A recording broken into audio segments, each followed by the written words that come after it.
Well, hey there, you're listening to the Brief, an Alberta Better podcast series.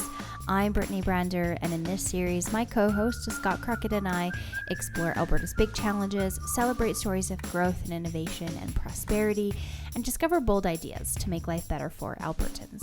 On this episode, we're talking about inflation, and it's no secret that prices are rising. We can see it on our grocery bills, utility bills, at the pumps. In fact, in April 2022, Canada's inflation rate hit a 3-decade high at 6.8%. And Canadians are feeling the pinch. In fact, 21% of Canadians are finding it difficult to afford basic necessities. And in Alberta, that number is 23%.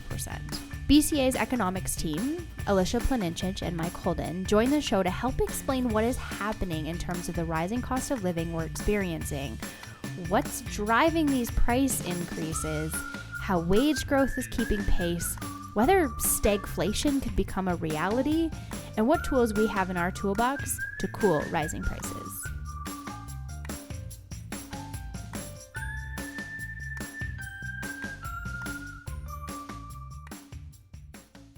Cost of living, it's going up. We see it at the gas pumps, we see it in the grocery stores. And I'm joined by 3 of my colleagues, my co-host Scott Crockett, and then 2 of our economist and policy team. We've got Alicia Planincic, our manager of policy and economics, and Mike Holden, our chief economist and VP of policy. All right, let's talk about inflation. Inflation numbers came out last week from StatsCan. What do we need to know?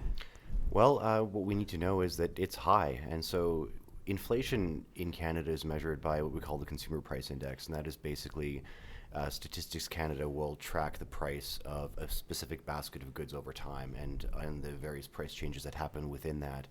And so we saw last month or a couple of weeks ago, we saw that the most recent inflation numbers were that it went up 6.8% year over year across Canada, 6.3% in Alberta. And those numbers are 31-year highs. So this is the highest inflation we've seen in more than 3 decades. And it's been increasing over the last little while, and it's been high actually since about July of last year. So normally the Bank of Canada will, it tries to keep, through interest rates, it tries to keep inflation within a 1% to 3% band. And it started to exceed that band last summer, and it's been outside of it since. And so the third thing I'd say is that it's not just gasoline prices, it's not just food prices. This is really starting to happen all across the board. So inflation, there are 8 broad categories of products that are tracked within the Consumer Price Index, and of those 7 are increasing, are well above this 3%, and the only one that's not is clothing at this point. What's behind that? Like, what's driving these increase in prices? Yeah, so maybe I'll just kind of re-highlight. I think that last point is really important because that's different from when we first started to see inflation kind of at these concerning levels. There's a lot of conversation around, it's only one product, it's only a couple of things that's driving it. And really what's different now is it's really across the board. Everything that you're buying when you go to purchase your flight ticket, when you go to purchase or spend money on a hotel, go to the grocery store, right? We're really seeing it everywhere. That said, there are kind of a couple of key culprits that are really driving those headline numbers. So number one, and this is something that we've heard about for a while, is what we call shelter costs. And so this basically includes either the cost of owning your own place or of renting. And so what we're seeing here is really something that was driven by those low rate interest rates at the outset of the pandemic, which was sort of an intentional way of trying to keep the economy going. It made it a really appealing time to buy a house for a lot of people. And we see this surge in demand, and all of a sudden housing markets were really on fire as a result. And though they're cooling off a little bit, that's still really driving a lot of those higher numbers. Now, the other 2 things are sort of newer, bigger, emerging problems and are things that I think we're really going to have to watch. So number one, as you mentioned, is food. So if you look at your grocery bill, on average, it's up about 10% versus what it was a year ago. So if last year you're spending $100, now you're spending $110, which maybe for some folks isn't the end of the world, but for other folks, they're really having to switch between, am I buying milk or eggs this week? So really, really problematic. And what's driving that is kind of this confluence of factors, but a big part of it is actually Russia's invasion of Ukraine. both of those countries being huge exporters of wheat, among other things. And so even though there's a lot of actually product from what I'm reading in Ukraine, a big challenge is just getting that product out to the ports because the ports are currently blockaded. On top of that, the other challenge is farmers around the world don't really have the incentive to respond because fertilizer costs are going up. So their inputs are becoming more expensive. And a big part of that is simply that Russia happens to be a big producer of fertilizer on top of bad weather seasons for places like China and India. So we're really up against, honestly, what feels like almost a food shortage. That final thing, though, that I think all of us are aware of is prices at the pump are going up, again, related to some of those geopolitical issues that I just talked about, on top of the fact that people are traveling again and wanting to get out of their homes, and we simply aren't producing at the levels that we otherwise would be had we not had a pandemic. Yeah, it's certainly a lot more complex than headlines might make it out to be, and it's so interconnected, like globally, and fixes aren't simple. Policy solutions aren't necessarily simple. Yeah, and in this particular case, this increase in inflation isn't really the same as traditional, inflationary growth. So normally inflation tends to happen when an economy is really, really strong. And so you get a lot of economic growth.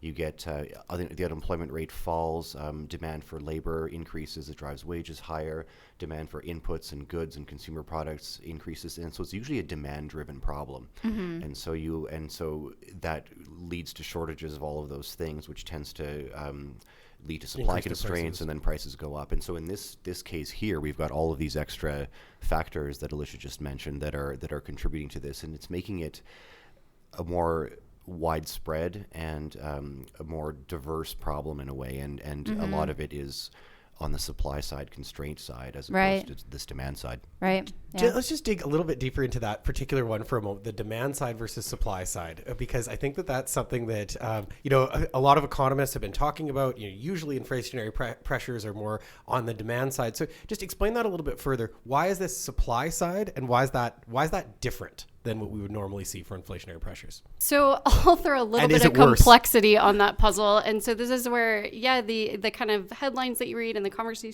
conversations that you see on Twitter are just kind of a simplified version of the true complexity of the challenge. I would argue there is actually a role of demand in driving some of these challenges, in that a big part of this, what we're seeing now, is actually a reflection of what happened at the outset of the pandemic, when all of a sudden our purchasing changed, in that I would have spent money to go visit my parents in Illinois, and instead I spent money on new furniture and putting in a home office, right? Sure. And so this really clogged up all of our supply chains and caused these issues that we're still sort of seeing the reverberations of even today. So I think that demand did certainly play a role, on top of, consumers being supported by that income support from the government.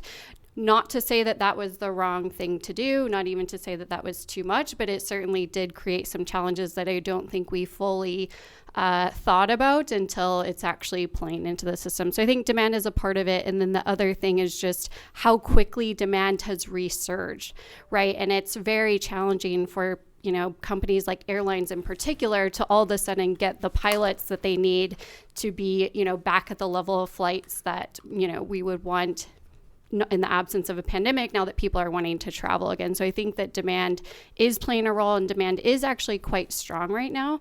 But certainly supply is also playing a role. So I think we do have challenges on both sides. So sort of squeezing from both sides. And, I think you've highlighted something really good, that at the Business Council we think about, because we're a policy organization, which is that all policies have trade-offs. And so some of the income supports and measures to protect the economy from the pandemic, very well were probably the right thing to do. Many of them we supported, even to keep people employed and keep businesses going.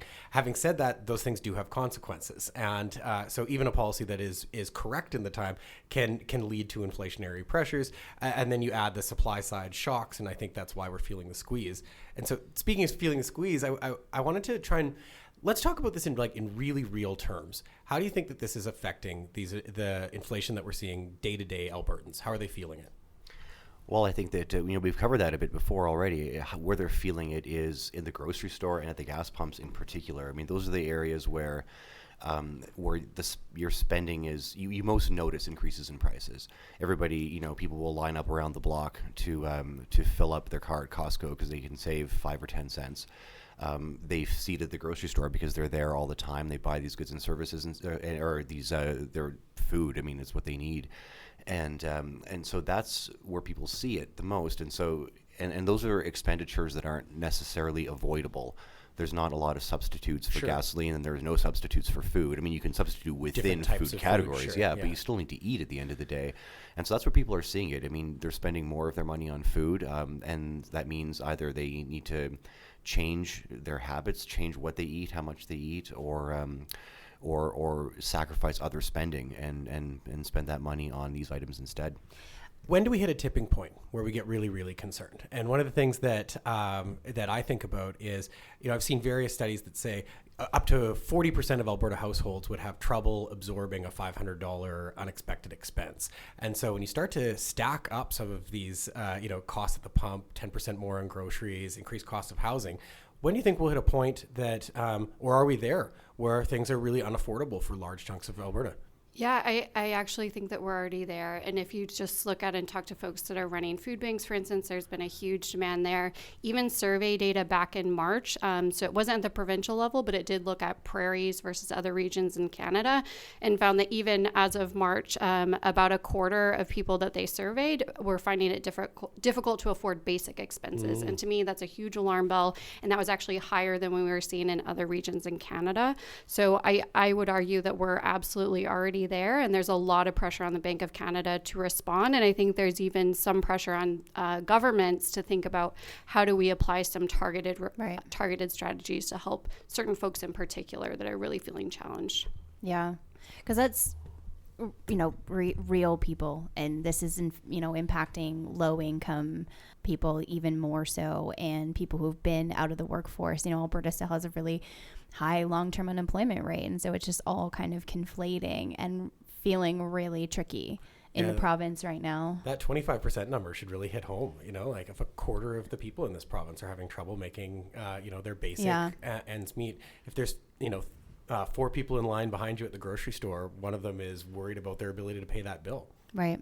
Yeah. So what is the long-term impact of that if we don't get this under control? We've kind of hit that tipping point. It's, I guess, kind of like maybe a 2-part question. A lot of people have maybe raised the concept of stagflation, which was a big concept in the 70s. The scariest word in economics. The scariest word could be deflation, actually. Okay. True. So I guess kind of 2-part, what is the long-term impact of inflation on Albertans, and are you worried about stagflation? What's similar to, the stagflation we experienced in the 70s, and what's different, and what's the long-term kind of impact on Albertans? Yeah, so I think 2 concerns. So the one is the one that we just talked about, which is the direct impact on people that we're already seeing right now. But I think the second concern, and this is the biggest concern and what's probably keeping Bank of Canada up at night, is that expectations will change. So because we're seeing these prices rise so quickly and our wages are not keeping up, we basically start to make different decisions because of it. So for instance, businesses, if they're expecting their input prices to continue to rise, they go ahead and preemptively increase the prices that they're charging to consumers to make sure that they're not losing money. Similarly, workers might already start to kind of negotiate for higher wage raises, just knowing that, 7% of my wage has already been, lost and gone because of price increases. So there's this self-fulfilling thing that starts to happen when expectations already get out of bounds. Now, I think the good news is there's a little bit of evidence to show that there is more concern among Canadians that inflation will stay high and for a long time, but it's very hard to imagine the kinds of rates that we saw in the 1970s. And a big part of that is I think the Bank of Canada ultimately has much more credibility now than they did than after Right. seeing really, really high rates for a long time. And so they've really gained more credibility in having a huge period from the 1990s till now, a very low and stable inflation. And so I think that's one thing that's definitely going to support their efforts, especially as consumers see the Bank of Canada actively responding, which they are. And so the hope is that things will start to come back down, as well as some of those things are going to work their way out of their system on their own as kind of supply chains just kind of get back to normal, right? Yeah. And so there's a little bit of optimism there as well. One thing I just wanted to get you to expand on a little bit further was actually the concept of stagflation. Let's explain it for our listeners and maybe talk a little bit about what happened in the 1970s, because when I was taking economics a couple decades ago, it already felt like ancient memory at that stage, and it was kind of talked about like we would probably never see stagflation again, and that was a little bit of a blip in time. And we've got to realize that the 70s were 50 years ago, so people with adult memory of that time are at least closing in on 70 at this stage. So yeah, let's rewind the clock a little bit for everyone. Sure. Yeah. So stagflation is it's a state in the economy when there's both high inflation and high unemployment, and so this is based off of an economic theory principle called the Phillips curve, which suggests that inflation and unemployment rates tend to move in opposite directions. Now, the evidence for that is always a lot more muddy than economic theory suggests, because there's a lot of other things going on in the economy at any given point in time. But the idea basically is that if the economy is doing really well, people have jobs, there's investment, there's growth, and labor demand is high, and a lot of people have a job, the unemployment rate falls. And then, as we've talked before, there's, because of supply shortages and economies or producers hitting capacity constraints, it tends to drive prices up. Demand is high, and so that's how it works. And then the opposite is also true. And what happens with stagflation then is you got both happening at the same time. You have this period of high inflation and high unemployment, or rising inflation and rising unemployment. And so the concern we have right now is that, so the main tool to combat inflation is the Bank of Canada raising interest rates, and they raise interest rates to subdue an overheating economy as well. And so the risk that we have here right now is that rising interest rates will slow economic growth.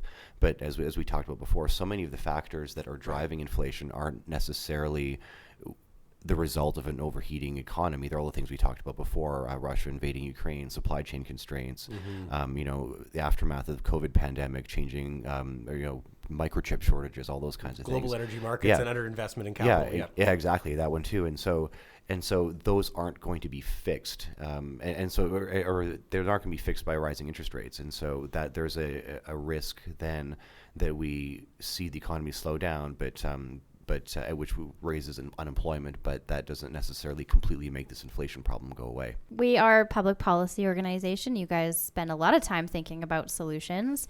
And there are a number of kind of levers that we can use to keep inflation in check. One of them being the Bank of Canada kind of tinkering with interest rates, as you mentioned before.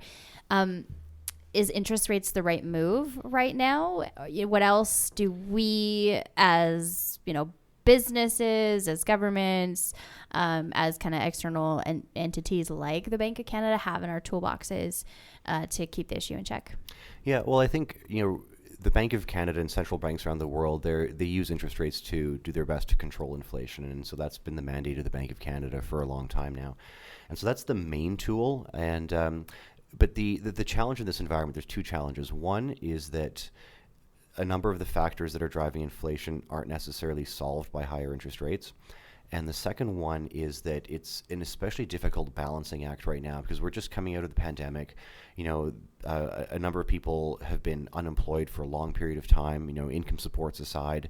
And even prior to that, consumer debt levels across the country have been really high for a long time.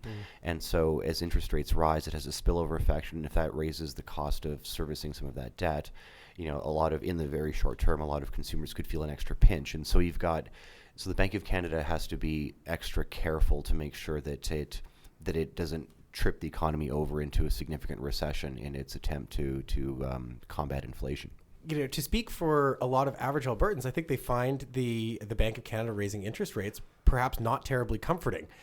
They're seeing all of their increased costs going up at the pump, at the grocery store, for durable goods, for all kinds of things like that we've described. And then when the Bank of Canada hikes interest rates a couple of times, maybe if they're on a variable rate mortgage or if they have a home equity line of credit, that just increased their costs on the other side of things as well. So for a lot of regular people month to month, I think it feels like they're getting squeezed on both sides. And so I think that leads to, and I've heard a bit of a conversation about, okay, well, what other policy tools might be in the toolbox, and even some pretty extreme thinking, to throw a bit of a curveball at you. Something that gets talked about is, well, should we be looking at price controls or rent controls or fixed grocery store prices? Are those policy tools we should be looking at? Are those things a good idea? Yeah, so I would say you raise a great point, and that I think the major solution to solving inflation is not without a trade-off, and it is not without pain, quite frankly, because the intention is basically to curb consumer demand. And we're doing that by making it basically more expensive to take out a loan, to buy a house, to buy a car, etc. So it's sort of an intended, unfortunate consequence. But I think that's where I'll just add real quickly, we need to also think about some targeted supports from governments, especially for those lower income households who really might be affected and who are already being affected. So what do you think about ideas that would control prices from the government, that would mandate that prices can't increase anywhere further from where they are or any faster than a certain rate? Will that solve any problems? Yeah, so that's a solution that I think a lot of governments have actually already tried historically. So if you look at certain governments that have had really high rates of inflation, for instance, Venezuela is one, they tried to solve this problem by just saying, okay, for toilet paper, you can't charge any more than X dollars. And so the problem is you very quickly run out of toilet paper. So you're going to the grocery store to try to get toilet paper. And what actually ends up happening in those markets is some really terrible unintended consequences, like a black market for toilet paper, because basically you haven't done anything to actually curb the need for consumers. They still need that product. You've just sort of artificially kept the price low. And so all of a sudden you might have, back parking lot alleys where people are bidding up the price to that kind of normal equilibrium price is what we call it in economics, where supply would actually equal demand. So you're not really solving the problem. You're just kind of causing new challenges and consequences elsewhere. Right. I'm glad you went there, because I think in the very short term or the brief moment, it can seem like a good idea. Well, if something's costing too much, let's just force it to cost less. But I think even in the very near term to medium term, that's going to cause more problems than it solves. And we've seen that all around the world. One thing I don't want to miss, I want to make sure that we talk about this, is just the relationship between inflation and wage growth and what's been happening in Alberta. Can you speak to that? Yeah, sure. So the inflation that we're seeing in Alberta is roughly the same as it is elsewhere in the country. It's about 0.5 percentage point lower, but there's a whole range of reasons why that might be the case.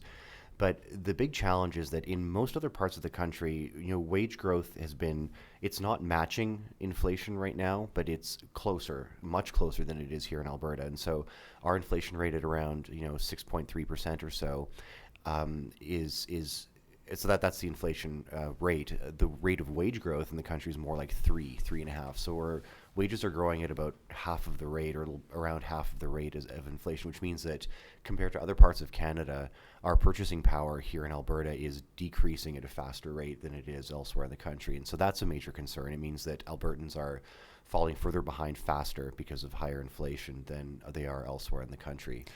What is wage growth comparatively in like BC or Ontario or Quebec, for example? Yeah, so Alberta's is basically something like 3% since COVID, whereas we see, for instance, in Quebec, it's closer to like 9 or so percent. So just to kind of put that in perspective, it's actually quite different. And I think a big part of that is simply Alberta, compared with some other provinces, really had a weaker economy going into the pandemic, because it's kind of, we've almost forgotten, but we have to remember that just the month prior to the pandemic, we had this huge oil price collapse, right? And we were already coming out of a couple of years of slower growth. And so I think this has really played into slower wage growth, which I suspect we'll start to see a little bit more of, and hopefully that gap will narrow over time. But as far as right now, Albertans really are hurting disproportionately. I think that's a great point about how Albertans are feeling it differently, because in so-called regular times or well-balanced times, I think many people, low amounts of inflation are sort of no big deal. If, in fact, it can even be good if inflation is going up 1 or 2% and your wages are keeping pace with it. For most people, that means that they don't feel it very heavily, and maybe even the debts that they owe seem to get a little bit smaller year after year. But if your wages are growing at half the rate that prices are going up, you feel like you're getting poorer every month. Yeah, absolutely. And I think there's a bit of a silver lining with this for Alberta, though, and that is that, a large factor behind inflation has been energy prices. And so oil prices are up, natural gas prices are up, and, Alberta is a major global exporter of all of these goods.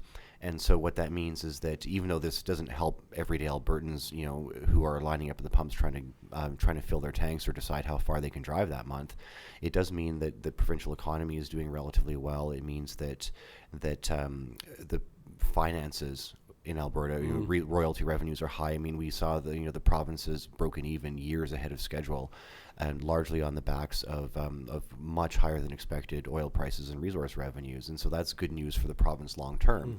And it could potentially attract additional investment into the province, which could help spark additional demand for workers and helps sort of correct this lagging wage problem that we've got. But that is a long ways off, and so it's sort of there are abstract gains and potential for future benefit, but in the short term, it's not much consolation to people who are opening their wallet to buy these goods. Right. Inflation's a very complex topic, as I think we've learned. But thanks to you both for joining this episode and try to dispel some myths, bring some understanding. I'm going to ask each of you for kind of just a final thought. So if there is one insight or message that you want to share with our listeners about inflation, what's the one thing that they should know? Maybe Alicia, start with you. Oh gosh, that's a tough one. I mean, I would say, as from the personal perspective, I would almost just say you are not alone. Like, this is a much broader challenge, and it's not just on you to figure out. And so I think, as we said before, I think the challenge is really on the Bank of Canada to get right. But as Mike said, it's going to be quite the balancing act over this year to figure out, just because of the uncertainty. Between hopefully the Bank of Canada and governments, we can avoid the worst of the challenges, I would say. Mike? The biggest issue for me looking ahead is the fact that a number of the factors, like we talked about this already, that some of the factors driving inflation are external, and so it's underinvestment in the oil patch globally, like Scott said, food shortages for a range of reasons, high fertilizer costs. Those aren't problems that have an immediate solution. This isn't something where it's just going to suddenly magically clear up in the next 2 or 3 months. And so for me, the big concern is, we talked about at the beginning, is whether these inflationary concerns or inflationary pressures and expectations get baked in. So if you're sitting there, expecting 6% inflation, and your year-end rolls around and you go in and ask for a 6% raise to help offset the inflationary costs, or as Alicia said, or prices go up in anticipation of input costs going up, and so it's that self-perpetuating risk that I think is what I'm concerned about, and the fact that it's being driven by a number of factors for which there's no easy solution, or like I said, it's just not going to evaporate. Right. Yeah. This is complex and it's universal. And I think it just underscores this need to be working together, internationally, business, industry, with governments, to really support, just the everyday experience and lives of Albertans and Canadians and citizens around the world. Well, thank you for joining us for this episode of the Brief, an Alberta Better podcast series. This podcast is a production of the Business Council of Alberta, and you can learn more about us at businesscouncilab.com. We'd love to connect with you on social media, so give us a follow at BizCouncilAB on Twitter, Facebook, and LinkedIn. And if you liked this episode and want to support our message of shared prosperity for all, please be sure to head over to Apple Podcasts, Spotify, or wherever else you get your podcasts to subscribe, rate the show, and give us a quick review. New episodes drop every other Tuesday. Thanks for listening. We'll see you next time.